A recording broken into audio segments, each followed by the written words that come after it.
Hi, Bayside kids. I am so glad you can be with me today.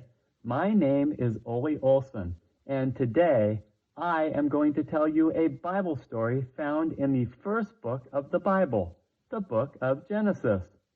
The word Genesis means beginnings, and the book of Genesis is about the beginning of the world.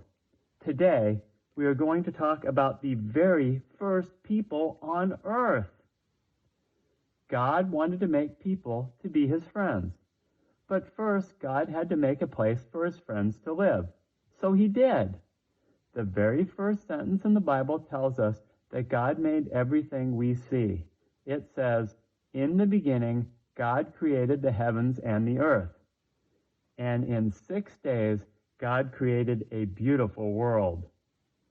God created the earth and the sky, the mountains and the oceans, the sun and the stars, the fish and the birds, and all of the animals that live on the earth. And when God was finished making all of this, he looked at what he had made and saw that it was good. God had prepared a beautiful place for his friends to live. Now God was ready to create the first person. When God created the first animals, he spoke and said, "Let the land produce all kinds of living creatures.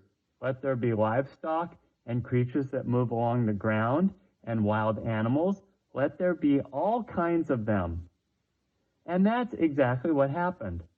The land was filled with animals, thousands of them, millions of them. But when God made the first person, he did not do it that way. The Bible tells us that the Lord God formed a man. He made him out of the dust of the ground.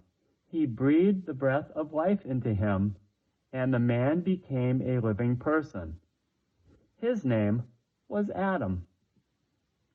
You see, when God made people, he only made one person. That is because we are very special to God. We are his friends. When God made Adam, he was the only person on earth.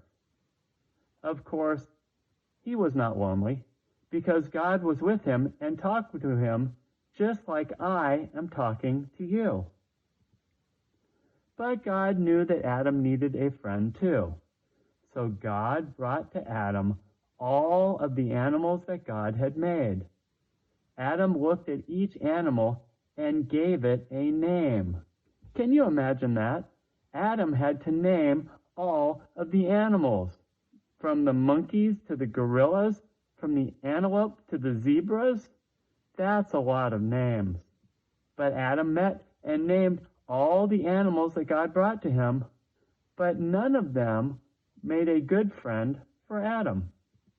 So God made a friend for Adam himself. First, God put Adam into a deep sleep.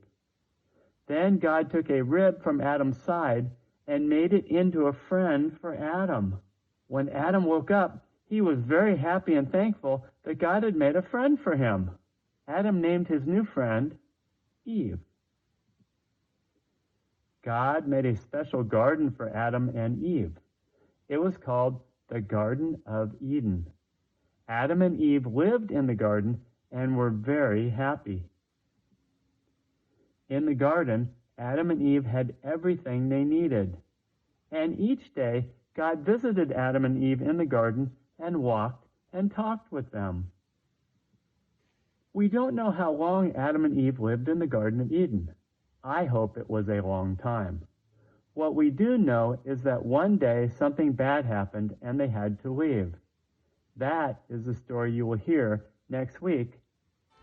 Thanks for joining us, kids. I had a lot of fun. I hope you did too. Bye-bye.